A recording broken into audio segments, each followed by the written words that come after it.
I was really good at playing games as a child. I just wasn't good at making up the rules. We lived on the banks of a crazy strong river. So naturally, this one's called I Fell Through the Ice.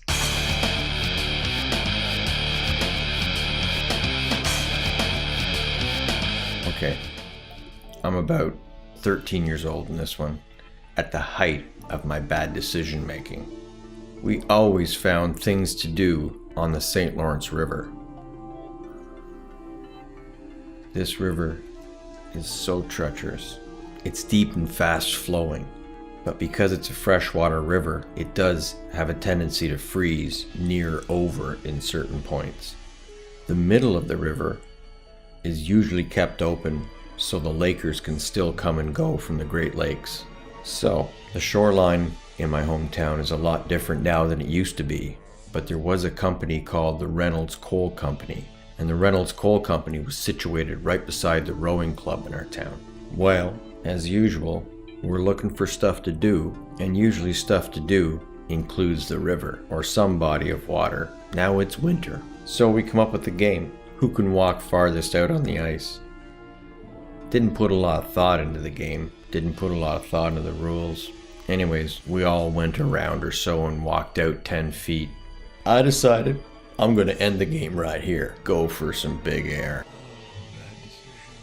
So just to make it exciting for the few friends that were assembled, I thought I'd walk out real far. And I'd also affect the look of someone who's praying to their deity to keep them from harm. Now I'm thin to start with, but when I pull this move, I'm like a needle just waiting to drop into the haystack. So here I am walking out, praying that I don't go through, and in a heartbeat,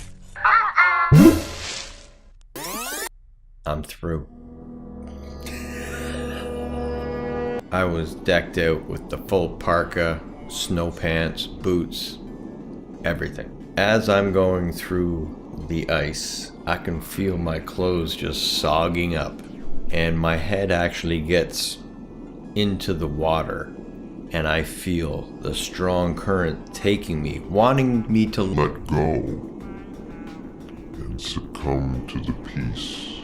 But as evidenced by a lot of these stories, I do have a strong will to live. When I did manage to pull myself where my head was out, I saw my friends all flat down on their stomachs, just like they were taught in the school movies. And I managed to pull myself out enough where I could grab onto one of my friend's hands, and slowly we pulled me out of the water.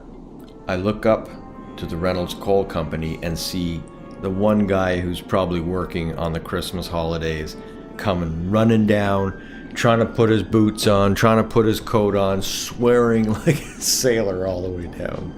He grabs us and takes us up to the office and calls a cab, sends us home in the cab. My friends get dropped off first, so it's me alone in the cab going home. The guy hasn't given us any money for the cab. We stop at my house. The cab driver is waiting to get paid. Guess who's at the door? Good old Mom. Just as I'm freezing to a stop in front of the house, she sees me frozen, a cab driver there looking at her like he's waiting to get paid. I don't think she's impressed again. But she did pay the cab to get the hell out of there so she could yell at me in private. I guess long story short is, when you invent games as kids, no matter how dangerous, you do want to have an incentive to win the game.